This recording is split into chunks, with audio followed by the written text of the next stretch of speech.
오늘 말씀은 전도서 4장 13절에서 16절까지입니다. 전도서 4장 13절로부터 16절. 전도서 4장 13절로부터 16절입니다. 우리 한 목소리로 함께 읽도록 하겠습니다. 시작. 가난하여도 지혜로운 젊은이가 늙고 둔하여 경고를 더 받을 줄 모르는 왕보다 나으니 그는 자기의 나라에서 가난하게 태어났을지라도 감옥에서 나와 왕이 되었음이니라. 내가 본즉 해 아래에서 다니는 인생들이 왕의 다음 자리에 있다가 왕을 대신하여 일어난 젊은이와 함께 있고 그의 치리를 받는 모든 백성들이 무수하였을지라도 후에 오는 자들은 그를 기뻐하지 아니하리니 이것도 헛되어 바람을 잡는 것이로다. 아멘. 오늘 헤벨의 왕, 올람의 왕이라는 제목으로 헤벨의 왕, 올람의 왕이라는 제목으로 전도서 4장 13절로부터 16절 말씀을 받을 때 우리가 헤벨의 왕을 버리고 올람의 왕을 따르는 저 영혼의 나라에서 사는 우리 모두이길 주님의 이름으로 축원합니다. 자, 화무 11원 건불 10년이라는 고사성어가 있습니다. 보통 화무 11원까지는 다들 아시는데 건불 10년도 뒤에 따라와요. 화무 11원 건불 10년. 이제 전도서 설계하면서 이제 속담만 하다가 이제 고사성어까지 이제 언급하게 되네요. 화무 11홍, 열흘 붉은 꽃이 없고 권불 10년, 권세는 10년을 못 간다라는 뜻입니다. 요새 젊은 분들 한자 잘 모르시죠? 이 정도는 그래도 알고 계셔야 돼요. 화무 11홍, 권불 10년. 즉 어떤 영화나 권세도 영원하지 않다라는 말입니다. 오늘 전도서는 바로 이와 같은 해 아래에서의 그 왕의 권세의 그 헛됨, 해 아래에서의 왕은 그 권세가 헛되다라는 것에 대한 전도자의 한숨을 이야기하고 있습니다. 전도자가 솔로몬이잖아요. 지금 왕이잖아요. 그러니까 왕이 지금 한숨을 내쉬고 있는 거예요. 아, 헛되구나. 근데 그 헛됨은 세월의 흐름에 따른 헛됨뿐만이 아니에요. 우선 이 왕이라는 자리가 가져다주는 그 위험성을 지금 전도자는 경고하고 있습니다. 그것이 13절이에요. 13절. 가난하여도 지혜로운 젊은이가 늙고 둔하여 경고를 더 받을 줄 모르는 왕보다 나으니라고 합니다. 자, 지금 전도자가 가만히 보니까 이 젊어도 노인보다 지혜로운 사람이 있고 늙어도 이 청년보다 어리석은 사람이 있더란 말이에요. 이 젊은이는 자신이 경험도 적고 또 연륜도 짧아 모르는 것이 많으니까, 그리고 아무래도 사회생활을 시작한 지 얼마 안 되지 않을 테니까 경제적으로도 여유가 없을 가능성이 높죠.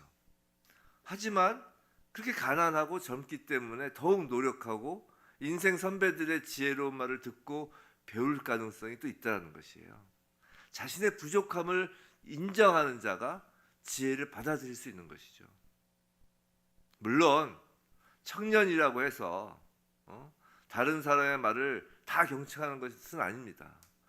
다른 사람 말을 경청하지 않고 고집스러운 청년들도 있죠. 그런 사람들은 지혜로울 수가 없는 것이에요. 마찬가지로 나이가 많이 든 사람도 지혜로울 수 있어요. 계속해서 배우고 익히면 지혜로운 자일 수 있습니다. 지금 무슨 말을 하고 싶은 거냐면 나이가 지혜를 보장하는 것이 아니라는 것이에요. 나이가 들었다고 지혜롭다고 나설 수 없다는 것이에요. 늘 새로운 것을 익히려고 하지 않으면. 특히 요즘 시대 보세요. 요즘 시대 나이가 들어도 배워야 할 것이 많습니다. 제가 오늘 이 말씀 제가 이렇게 묵상하면서 야, 내가 이거 핸드폰 전화기로밖에 문자와 전화 쓰는 것밖에 못 쓴다고 하는 게 이게 창피한 일이구나. 나이 든 사람도 배워야 된다는 것이에요. 나이가 계급이 아니라고요. 나이라고 다 몰라도 되는 게 아니라고요. 새로운 기계가 하루가 멀다고 나옵니다. 제가 그래서 나중에 시간 되면 코딩을 나도 한번 배워볼까. 물론 AI가 다 해준다고 하지만 코딩을 저도 한번 배워볼까라는 생각이 좀 들더라고요. 영어도 다시 한번 좀 시작해보고. 영어는 이제 뭐 다 AI로 한다니까. AI가 아직 가지 않는 어디 저기 동남아시아나 그 언어가 적은 나라도 있죠. 그런 언어를 한번 배워볼까 막 그 생각도 들어요. 꼭 시간이 없어서 못하는 건 아니지만 여하튼 시간이 좀 나면 그러니까 배워야 된다는 거예요. 나이가 들어도. 나이는 숫자에 불과하단 말이 있잖아요. 나이가 들어도 새로운 것을 배우는 일에 열심히 한다면 그는 지혜로운 사람이라는 것이에요. 성도 여러분, 연세 드신 분들 새로운 걸 하십시오. 새로운 거. 기존에 했던 거 말고, 기존에 내가 이걸 알고 있다는 거 말고 정말 얼마나 시대가 바뀝니까? 새로운 걸 하시기 바랍니다. 새로운 거. 이 새로운 거에는 뭐 직업에 귀천이 나는 게 어디 있어요? 나이 들면 자유로운 게 뭐냐면 뭐든지 할 수 있다는 것이에요. 우리 젊었을 때는 30대 때는 40대 때까지는 내가 그래도 이만큼 배웠는데 내가 이 정도까지 내가 뭐 사회적 지위가 있었는데 이 정도 대접은 받아야 되지 않겠어? 라는 게 있을 수 있지만 나이가 들면 들수록 거기서 자유로워져야 돼요. 그래서 제가 얼마 전에 보니까 그 구글에서 갑자기 이제 퇴임되시는 어떤 임원분이 계시더라고요. 어떤 여자분인데 근데 그분이 참 그게 이제 그 사고방식이 너무 좋은 것 같아요. 50대인데 그 구글에서는 그 내보낼 때 그냥 이메일로 그 전날 내일부터 나오지 마세요 이렇게 나온다고 하더라고요. 임원인데 우리나라가 정말 노동이 오히려 더 그런 것 같아요. 거기 그냥 나가라면 나가는 거래요. 그냥 15년인가를 거기서 근무를 했는데 제가 자기가 없으면 거기가 안 될 줄 알았는데 다음날 나오지 말라는 이야기 듣고 물론 좀 어느 정도의 멘붕은 왔겠죠. 근데 그분이 뭐 하시냐면 그 마트에서 그 뭐지 과일 이렇게 캐리어 나르는 걸 하다가 지금은 뭐 하시냐면 구두를 이제 닦는 일을 하시는 거예요. 근데 너무 기쁘게 하시는 거예요. 왜냐면 새로운 걸 자기 늘 하는 게 너무 좋다는 거예요. 그분이 구글에서 15년 있으면서 물론 모르겠어요. 주급 형태로 받았을 테니까 미국은 그때 써서 돈이 없을 수도 있지만 돈이 없을 것 같지는 않아요 보니까. 그러니까 꼭 그런 게 아니래도 꼭 막 대단한 기술이 아니래도 그 과일 캐리어 끄는 거 그 젊은 애들한테 배워가면서 그거 배우고 그래서 이제 구두 닦는 거 이제 배우는 거예요. 배워서 정말 그 사람들 거리에서 구두 닦으라고 이렇게 하고 다니는 거예요. 전혀 창피한 게 없는 거예요. 그걸 창피하게 여기면 그게 이상한 거예요. 오히려 새로운 걸 늘 하는 것입니다. 배울 바가 있습니다. 그게 지혜롭다는 것이에요. 이 왕이란 지위가 참 힘든 지위예요. 뭐가 힘드냐면 다른 사람의 말을 듣기 힘든 지위가 왕이란 지위인 거예요. 그 왕이 좋은 게 아니라고요. 생각해 보세요. 왕은 세상 누구보다 가장 높은 자리에 앉은 사람이에요. 이미 원하는 것을 다 가졌어요. 주위에는 왕에게 잘 보여 자신의 이익을 취하려고 하는 사람들만 가득하죠. 그런 상황에서 왕에게 솔직한 충원을 하는 사람을 찾아보기 어렵습니다. 설사 있어도 오히려 왕을 질책하는 소리를 하는 사람은 왕의 눈엣 가시가 되죠. 뭐 보통 그런 이야기 많이 하잖아요. 뭐 대통령 되기 전까지는 뭐 그러더니만 대통령 되고 나니까 사람이 변했다. 당연히 변해요. 어느 자리에 올라가면 사람이 변했다. 변한다니까요. 그렇게 말하는 본인은 안 변할 것 같아요. 이 왕이란 자리가 가져다주는 그 어떤 교만함, 사람의 말을 듣지 않게 되는 그런 자리가 바로 왕의 자리라니까요. 우리 잘 알잖아요. 그런 왕이 대부분이었음을 우린 역사를 통해 잘 알고 있습니다. 그런 의미에서 이 다윗 왕이 위대한 거예요.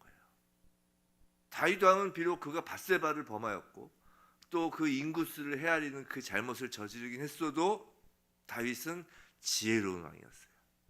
자신의 잘못을 질책하는 그 선지자들의 말에 곧장 자신의 잘못을 인정하고 회개하잖아요.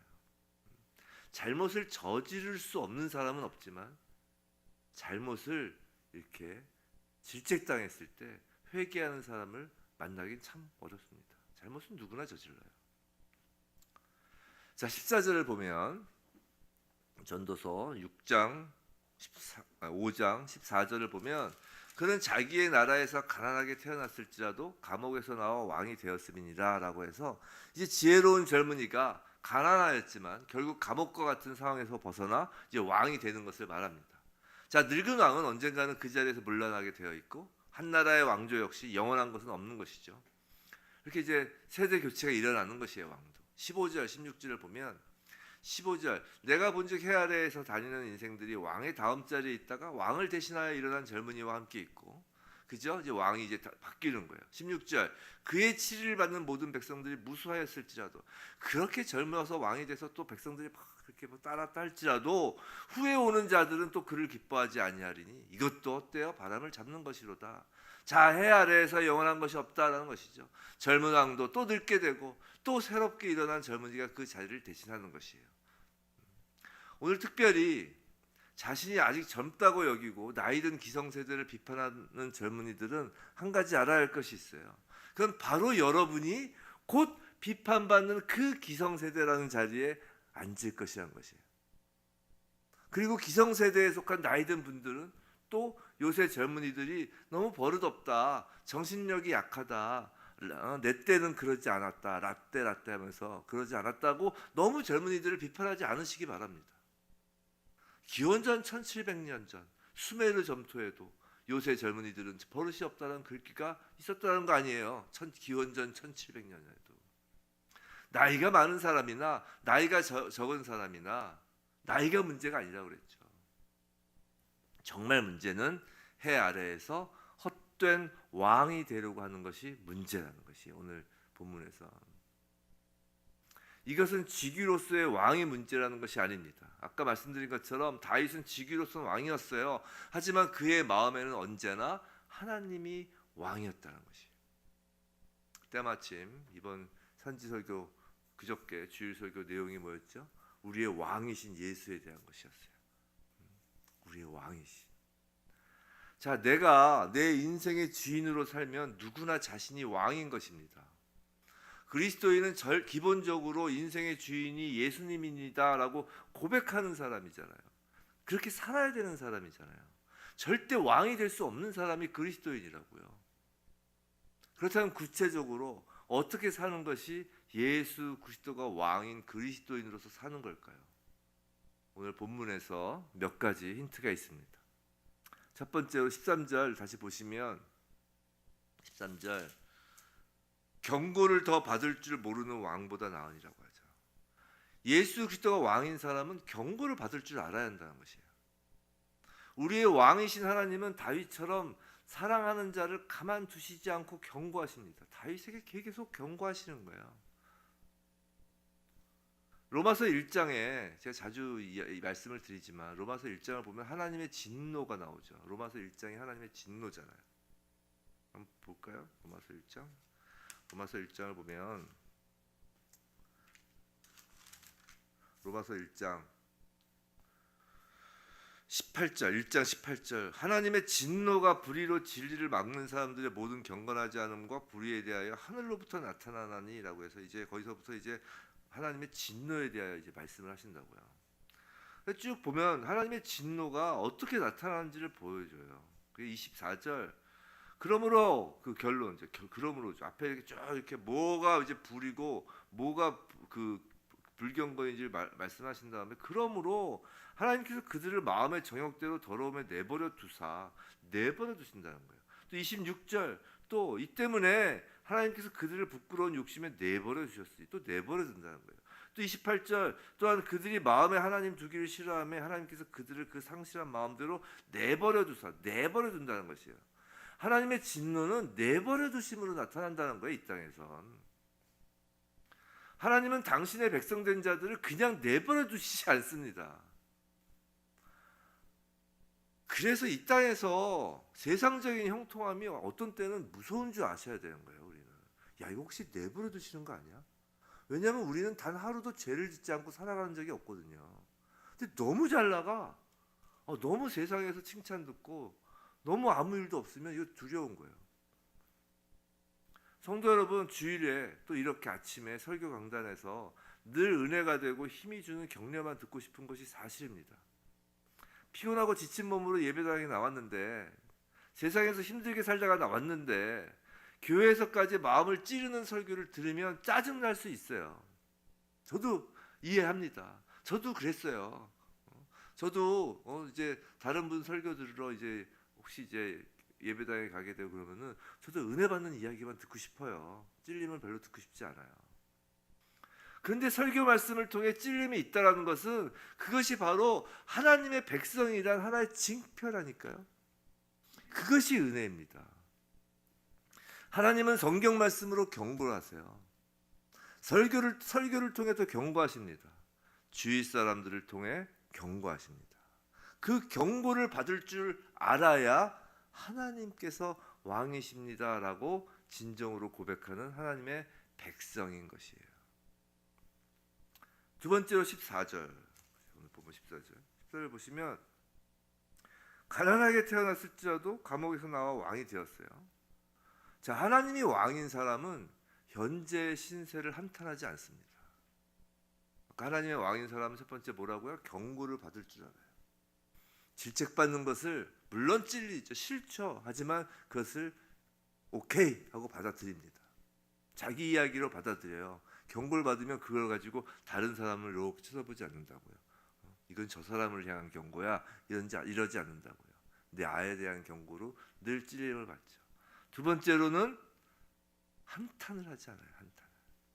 신세 한탄을 하지 않습니다. 금수저 흑수저란 말이 있죠. 이런 말은 우리나라만 있는 것이 아니에요. 영어로도 실버 스푼이라는 표현이 있더라고요. 그죠? 유리천장이라는 말도 있어요. 성도 여러분, 우리 그리스도인은 그런 금수저 흑수저와 같은 말을 쓰지 않았으면 좋겠습니다. 그리스도인에게는 어울리지 않는 말이에요. 그런 말은 해 아래에서 공중권세 잡은 악한 영이 쓰도록 하는 말이라고요. 헬조선 그런 말은 쓰는 게 아니에요. 사탄이 주는 말들이 있다고요. 은수저, 금수저, 흑수저, 다이아몬드 수저, 요새 다이아몬드 수저까지 있다는데 그런 것은 사탄이 이 세상에다가 던져놓은 말이라고요. 그리스도인은 운명이란 단어를 기본적으로 쓰지 않아요. 성경에는 운명이란 단어가 없습니다. 섭리가 있을 뿐이지. 그리스도인은 운명이라는 단어로 인생을 비관하지 않습니다. 생각해 보세요. 비관, 낙심도 인생의 주인이 나라는 생각이 할 때 드는 마음이라고요. 내가 아무리 해도 안 되기 때문에 비관하고 낙심하는 거잖아요, 솔직히. 비관하고 낙심한다는 게 뭐예요? 내가 아무리 해도 안 된다는 것이에요. 그런데 인생의 주인이 나가 아니라 하나님이라고 생각이 된다면 정말로 비관하고 낙심해야 할 분은 논리적으로 누가 비관하고 낙심해야 돼요? 하나님이 비관하고 낙심하셔야 되는 거예요, 논리적으로. 하지만 하나님은 후회가 없으신 분이잖아요. 하나님은 실수가 없으신 분이잖아요. 하나님이 하고자 하셔서 못하실 것이 없으시잖아요. 하나님께서 낙심하시는 거 보셨어요? 하나님이 비관하시는 거 보셨어요? 주인이신 하나님이 비관하고 낙심하지 않은 인생을 주인도 아니면서 비관하고 낙심한다는 건 그 자체가 교만할 수 있다라는 것이에요. 하나님이 후회하시면 쓸어버리세요. 하나님의 후회하시면 그 정도가 아니에요. 하나님이 그 노아의 홍수 때 그러시잖아요. 사람 만든 걸 후회하셨다고. 물론 뭐 그것은 인간의 후회와는 결이 완전히 다른 것이죠. 다른 거예요, 그거는. 하지만 하나님은 후회 안 하세요, 우리를. 예수 그리스도, 독생자 예수 그리스도를 십자가에 내어 주실 정도로 사랑하신 하나님은 우리의 인생을 두고 후회하지 않으십니다. 자신이 있으신 거예요. 우리는 우리 인생이 내가 주인이라고 생각하기 때문에 낙심도 하고 비관도 하는 것입니다. 어디 금수저가 어디 있어요? 우리는 하나님의 자녀인데, 하나님의 자녀가 이 땅에서 그 금수저, 흑수저, 다이아몬드 수저로 희희낙낙한다면 하나님이 슬퍼하시죠. 우리는 그런데 이 땅에 살면서 힘들죠. 상황이 힘들어요. 그럼 하나님을 왕으로 모신 우리가 하나님 앞에 할 수 있는 게 뭘까요? 낙심하지 않고 비관하지 않는다면 할 수 있는 게 뭐예요? 우는 거예요. 우는 겁니다. 우리는 너무 힘들면 주인에게 달려가 울고 불고 매달리는 거라고요. 우리는 날마다 왕을 만나야 하는 존재입니다. 내가 왕일 수 없어요. 그리고 왕 앞에서 우리가 할 수 있는 것은 그저 엎드려 눈물을 흘리며 은혜를 구할 뿐이라고요. 우리는 왕이신 예수 앞에서 상에 떨어진 부스러기라도 주워 먹게 해달라고 개처럼 간구하는 것이 맞습니다. 예수님이 왕인 사람은, 예수가 왕인 사람은 나를 바라보며 낙심하거나 한탄하지 않고 예수를 바라보며 개처럼 엎드려 구하는 것이에요. 귀신 들린 딸을 가진 가나안 여인이 예수에게 개들도 제 주인의 상에서 떨어지는 부스러기를 먹나이다라고 하는 그 장면 있잖아요. 그 장면을 읽으면서 예수님이 너무하신다라는 생각이 든다는 건 그 자체가 여전히 예수가 왕이라는 사실을 받아들이지 않고 있는 마음이 있다는 것이에요. 예수님 앞인데 우리가 개면 어떻습니까? 벌레면 어때요? 예수 앞에 있다는 것 자체가 은혜인데 안 그래요? 예수 앞에서 자존심이 어디 있습니까? 참 죄성이 깊어요 우리는. 정말 개처럼 부스러기라도 주세요라고 엎어지는 것이 그게 은혜라니까요. 낙심이 어디 있어요? 자존심이 어디 있어요? 자존심 세우고 하나님 앞에서 자존심 세우고 하나님을 앞에 두고 낙심하고 그럴 여유가 있다라는 건 그것도 여유예요. 그럴 여유가 있다라는 건 여전히 내가 왕이기 때문인 거예요. 그저 엎드려 울고 불고할 뿐입니다. 그 가나안 여인이 그래서 예수께서 정말 믿음이 크다라고 한 거예요. 동조 여러분, 예수 앞에서 개여도 좋습니다. 벌레여도 좋습니다. 은혜만 내려주세요. 그게 우리의 모습이어야 한다고요. 어디 예수님 앞에서, 왕 앞에서 고개 꼿꼿이 세워두고 이것 주세요 저것 주세요 그럽니까? 그저 엎드려서 처분만 바랄 뿐입니다. 우리는 처분만. 세 번째로 16절이죠. 세 번째, 이제 예수를 왕으로 모시는 사람의 모습이에요. 세 번째 16절, 모든 백성이 무수하였을지라도 그의 치리를 많다는 것이죠. 즉 사람의 인기에 연연하지 않습니다. 첫 번째 뭐였죠? 경고를 받아들일 수 있는 사람이어야 돼요. 두 번째로 뭐였냐면 그거였죠. 그 신세 한탄하지 않습니다. 운명을 탓하지 않아요. 운은 조차하지 않아요. 낙심하지 않아요. 그래서 세 번째로는 사람의 인기에 연연하지 않습니다. 예수가 왕인 사람은 예수의 시선만 의지하는 거예요. 의식하는 거예요. 사람들이 뭐라고 하든 별 상관없습니다. 어차피 사람들의 나에 대한 평가는 해 아래에서의 평가에 불과하기 때문이에요. 해 아래에서 헤벨에 불과해요. 헛되는 것에 불과해요. 죽어서 싸들고 가지 못합니다. 세상 인기는. 우리에 대한 진정한 평가는 해 아래에서 이루어지는 것이 아니라 해 위에서 이루어지는 평가라고요. 우리 왕이신 예수가 인정해 주는 것이 가장 중요합니다. 사람한테 인정받는 것은 다 헛된 것이에요. 예수로부터 인정받는 것만 남는 거예요. 그래서 더더욱 그리스도인에게는 세상에서 인생을 포기할 수 없는 것이에요. 모든 사람이 우리를 등지고 손가락질해도 실망할 필요가 없습니다. 이 세상을 이제 어떻게 살아가나라고 생각할 필요가 없어요. 세상 사람들이 나를 다 욕하고 있는 상황이 있지라도 목숨을 끊으면 안 되는 거예요. 그래서 포기하면 안 되는 거라고요. 하나님이 왕이신데 하나님이 어떤 일이 있어도 우리를 사랑하시는데 설사 온 세상 사람 모두가 everybody 나를 빼고 지금 전 지구의 인구가 몇이에요? 80억 정도 됐죠 이제. 나를 빼고 80억 빼기 1, 즉 79억 9억 해가지고 그 모든 인류가 나를 향해 손가락질해도 예수만 왕이시면 사는 거예요. 예수만 왕이시면 사는 거예요. 예수도 온 세상의 손가락질을 받았잖아요. 포기하지 않는 것입니다. 사랑하는 성도 여러분, 사람의 인기에 연연하고 칭찬만 받으려고 하고 나의 신세를, 나의 운명을 항상 생각하기 때문에 포기라는 것도 하는 거예요.